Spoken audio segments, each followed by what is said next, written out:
ಪರಿಶುದ್ಧ ಕ್ರಿಯೆಯಲ್ಲಿ ಕಣ್ಣ ದೃಷ್ಟಿ ಇರ್ಬೋದು ಅಥವಾ ಯಾವುದಾದ್ರೂ ನೆಗೆಟಿವ್ ಎನರ್ಜಿ ಇರ್ಬೋದು, ದುಷ್ಟಶಕ್ತಿ ಇರ್ಬೋದು, ಬ್ಲ್ಯಾಕ್ ಮ್ಯಾಜಿಕ್ ಇರ್ಬೋದು, ಈ ಎಲ್ಲ ನೆಗೆಟಿವ್ ಎನರ್ಜಿಗಳು ನಮ್ಮನ್ನು ಸಂಪರ್ಕಿಸಿದಾಗ ಅಥವಾ ನಮಗೆ ಅಟ್ಯಾಕ್ ಆದಾಗ ಯಾವ ರೀತಿಯ ಅನುಭವಗಳು ಆಗುತ್ತೆ ಅನ್ನೋದನ್ನು ಸಂಕ್ಷಿಪ್ತವಾಗಿ ಹೇಳ್ತಾ ಅದಕ್ಕೆ ಯಾವ ರೀತಿಯ ಪರಿಹಾರವನ್ನು ಮಾಡ್ಕೋಬೋದು ಎನ್ನುವುದನ್ನು ಹೇಳ್ತಾ ಇದ್ದೇನೆ.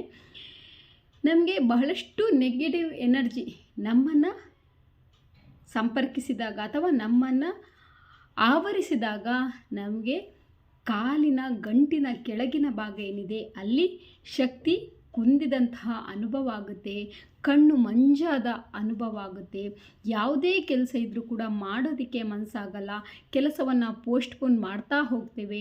ಹಾಗೆ ಬಹಳಷ್ಟು ಜಡವಾದಂತಹ ಒಂದು ಮನಸ್ಥಿತಿ, ನಿದ್ರಾ ಮನಸ್ಥಿತಿ, ಪ್ರತಿಯೊಂದು ಸಂದರ್ಭದಲ್ಲೂ ಮಲ್ಕೊಳ್ಳೋಣ ಅನ್ನುವ ಒಂದು ಅನುಭವ.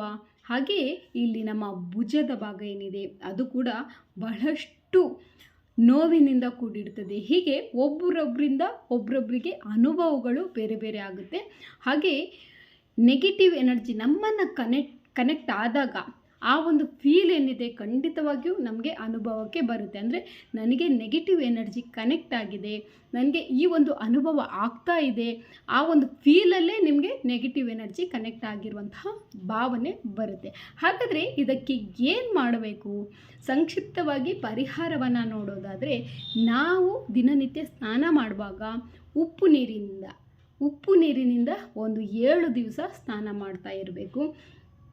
ಹಾಗೆ ನಮ್ಮ ಸಪ್ತಚಕ್ರಗಳನ್ನು ಮೂಲಾಧಾರ ಚಕ್ರ, ಸ್ವಾಧಿಷ್ಠಾನ ಚಕ್ರ, ಮಣಿಪುರ ಚಕ್ರ, ಅನಾಹತ ಚಕ್ರ, ವಿಶುದ್ಧಿ ಚಕ್ರ, ಆಜ್ಞಾಚಕ್ರ ಹಾಗೂ ಸಹಸ್ರಾರ ಚಕ್ರವನ್ನು ನಾವು ಆ್ಯಕ್ಟಿವ್ ಮಾಡ್ಕೋಬೇಕು. ಅಂದರೆ ಅದಕ್ಕೊಂದು ಎನರ್ಜಿ ತುಂಬುವಂತಹ ಕೆಲಸವನ್ನು ಮಾಡಬೇಕು.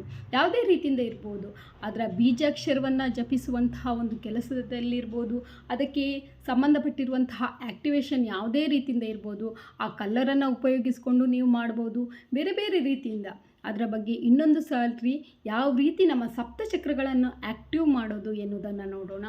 ಅದರ ನಂತರ ನೀವು ನಿಮ್ಮ ಆರಾವನ್ನು ಮತ್ತಷ್ಟು ಪವರ್ಫುಲ್ ಮಾಡೋದಕ್ಕೆ ನೀವು ಧ್ಯಾನವನ್ನು ಮಾಡ್ಬೋದು.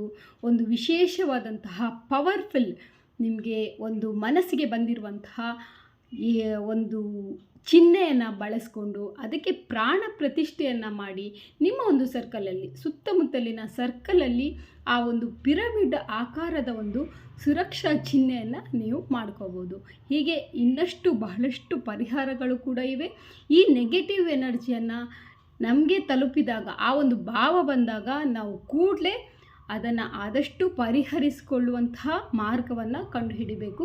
ಇಲ್ಲಂತಾದರೆ ನಮ್ಮ ಒಂದು ಜೀವನದ ಚೈತನ್ಯ ಶಕ್ತಿಯನ್ನೇ ಅದು ಹಾಳು ಮಾಡುತ್ತೆ. ಮತ್ತಷ್ಟು ವಿಡಿಯೋಗಳನ್ನು ನೋಡೋಣ. ಪರಿಶುದ್ಧ ಕ್ರಿಯಾ ಎಲ್ಲರನ್ನು ಕ್ಷಮಿಸಿ, ಎಲ್ಲರ ಬಳಿ ಕ್ಷಮೆ ಕೇಳಿ ಮಾಡುವಂಥ ಕ್ರಿಯಾ.